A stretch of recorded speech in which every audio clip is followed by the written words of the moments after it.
welcome back to the David67 Celtic News YouTube channel.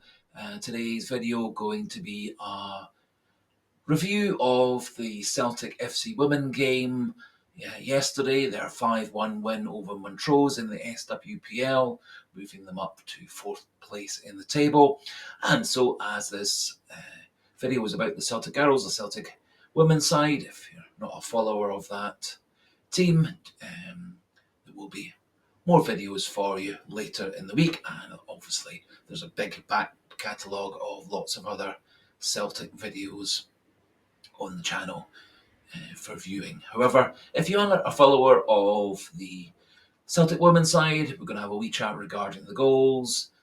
We've got some edited highlights of the goals and some stats, and also just a wee chat about what's happening with the women's side over the next 10 days or so as they go off on an international break, and then we'll be coming back for their 5th of 6 Champions League group fixtures against Real Madrid women. That game will be on Wednesday, the 10th of December.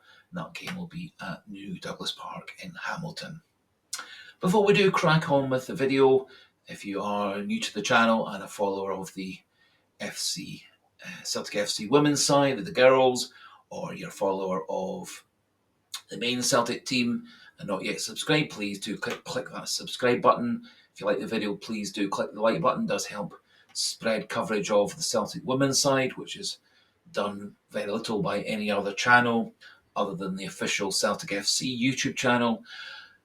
Do click that like button and do feel free to pop your comments regarding yesterday's 5-1 win, the performances, who did well, who didn't do so well, and any other Celtic girls related issues, with this being a video exclusively about them. So in the end, nice, comfortable, convincing 5-1 win for Celtic. Of course, this was the game where Alina Sidic, who had to sit out, having been red carded against Rangers, and so was serving her 1-match touchline ban, and so was managing from the back of the stands. Celtic didn't get off to the best of starts. I think they really were struggling with their passing, with it being a very, very windy day.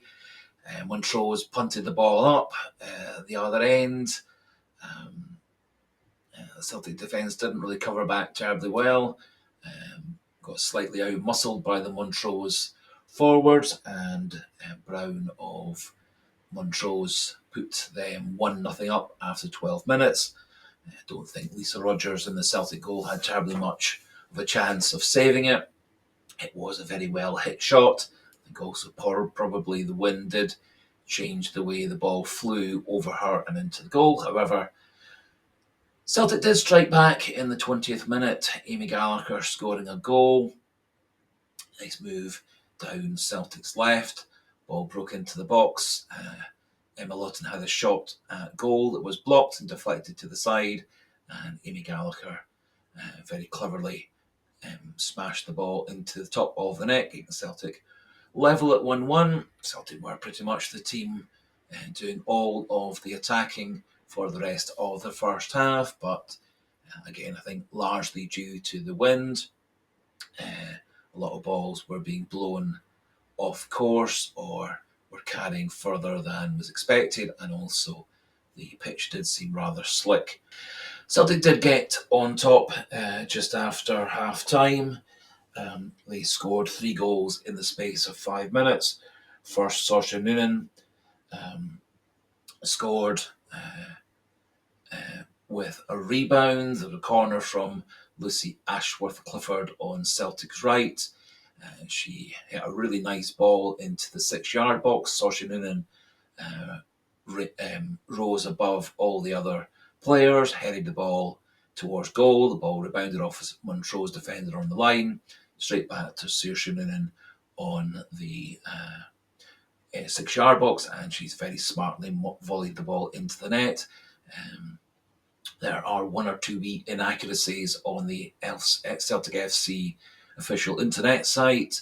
It said it was initially Caitlin Hayes' header, when in fact it was, as you'll see from there'll be highlight clips that follow in a few minutes' time. That actually was Saoirse Noonan herself who headed the ball first, rebounded, and then she knocked away the rebound with a nice strong volley. Saoirse Noonan added the third, put Celtic 3-1 up. Again, Celtic on the break. Lovely sweeping pass out to Lucy Ashworth-Clifford on the left. Nice pinpoint cross and a back post header by Saoirse Noonan, giving the Montrose goalkeeper no chance. And in the 61st minute, a goal that's been put down to Emma Lawton, but in fact appears to have been an own goal by one of the Montrose defenders, Taylor, in the 61st minute. Back post cross by Luana Munoz.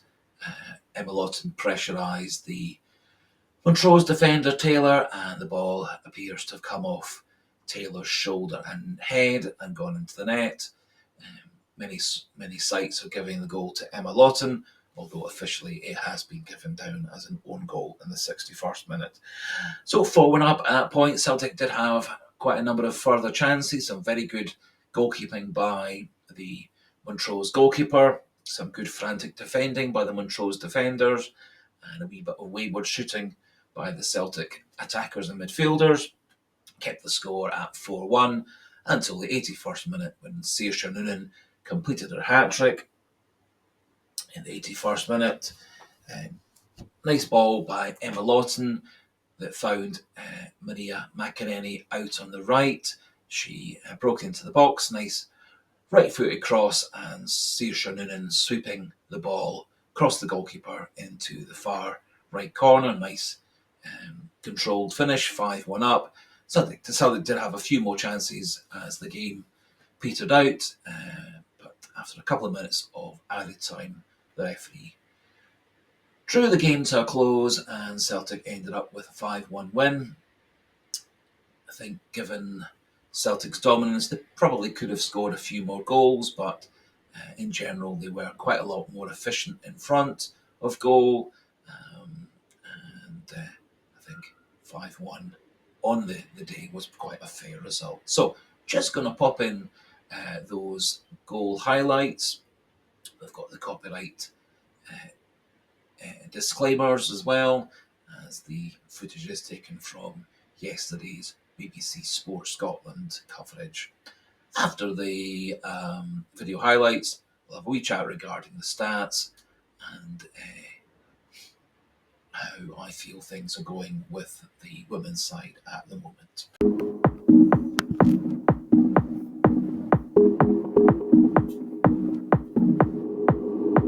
I'm only here for the party. Trust me, we just getting started. The sound, the vibe, I feel so alive. I'm only here for the party. Trust me, we just getting started. The sound, the vibe, big bass, that's where the heart is. I'm only here for the party.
I'm